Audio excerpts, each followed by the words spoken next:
이번 동영상은 코스트 테이블의 전체 구조를 이해하는 것입니다. 이 구조를 제대로 이해하면 공급업체 견적을 보는 순간 이게 맞는 가격인지 과다인지 바로 판단할 수 있습니다. 먼저 전체 흐름을 보겠습니다. 재료비, 노무비, 경비 이 세 가지가 합쳐져 제조원가가 됩니다. 그리고 여기에 판매 및 일반 관리비가 붙고 마지막으로 이윤이 붙습니다. 즉, 구조는 단순하지만 문제는 각 요소가 어떻게 계산되느냐입니다. 첫 번째, 재료비입니다.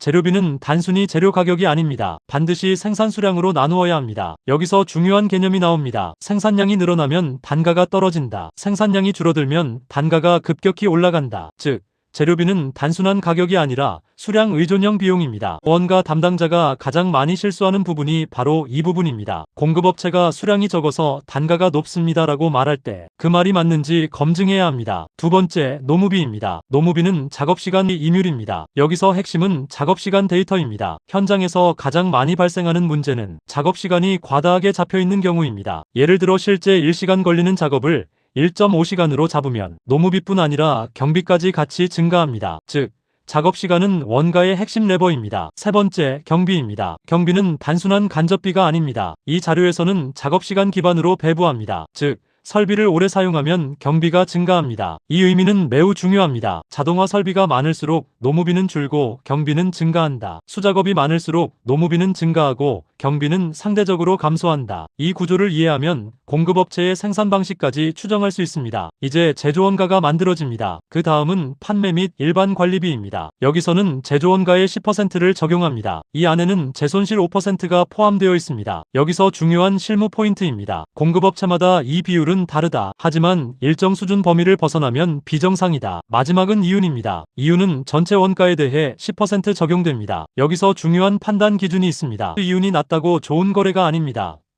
지속 가능성이 중요합니다.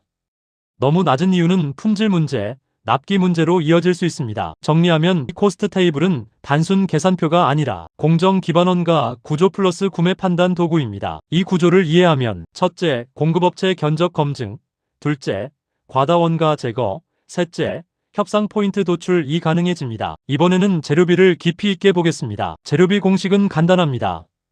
재료비 이퀄 원재료 가격 나누기 생산 수량 플러스 PS판 비용. 하지만 실제는 매우 복잡합니다. 첫 번째 핵심은 원재료 단가 구조입니다. 자료를 보면 원지 A, B, C가 있습니다. 이때 중요한 것은 총 금액이 아니라 단가입니다.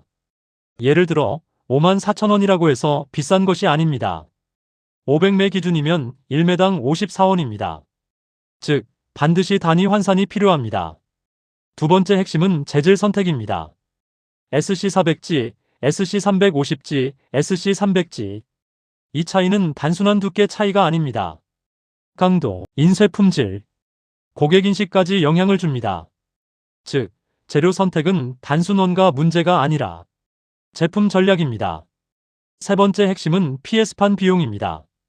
PS판은 고정비 성격을 가지고 있습니다. 즉, 생산량이 늘어나면 개당 비용이 급격히 감소합니다. 예를 들어보겠습니다. 1000개 생산 PS판 부담 큼, 1만 개 생산 PS판 부담 자금. 이 구조를 이해하면 다음 전략이 나옵니다. 생산량 통합, 공동 생산, 발주 물량 확대. 실무에서 가장 중요한 포인트입니다. 재료비 절감은 다음 세 가지. 마이너스 재질 변경, 마이너스 규격 최적화, 마이너스 생산량 증가에서 발생합니다. 특히 규격 최적화는 매우 중요합니다. 예를 들어 원지 사이즈에 맞게 설계하면 스크랩 팩이 줄어듭니다. 이것만으로도 10%에서 15% 원가 절감이 가능합니다. 또 하나 중요한 리스크입니다. 저가 재료 사용. 단기적으로는 원가가 절감되지만 장기적으로는 불량 증가, 클레임 증가, 브랜드 손상으로 이어집니다. 정리하면 재료비는 단순 가격이 아니라 설계 플러스 수량 플러스 전략입니다. 원가 담당자는 단가만 보는 것이 아니라 왜 이 재료를 썼는가? 왜 이 규격인가? 대체 가능성은 있는가? 이 세 가지를 반드시 봐야 합니다. 이제 코스트 테이블의 핵심입니다. 공정과 시간 구조입니다. 이 부분을 이해하면 원가의 70%를 통제할 수 있습니다. 먼저 공정 구조입니다. 재판 인쇄 코팅 합지 도무송 검사. 이 순서로 진행됩니다.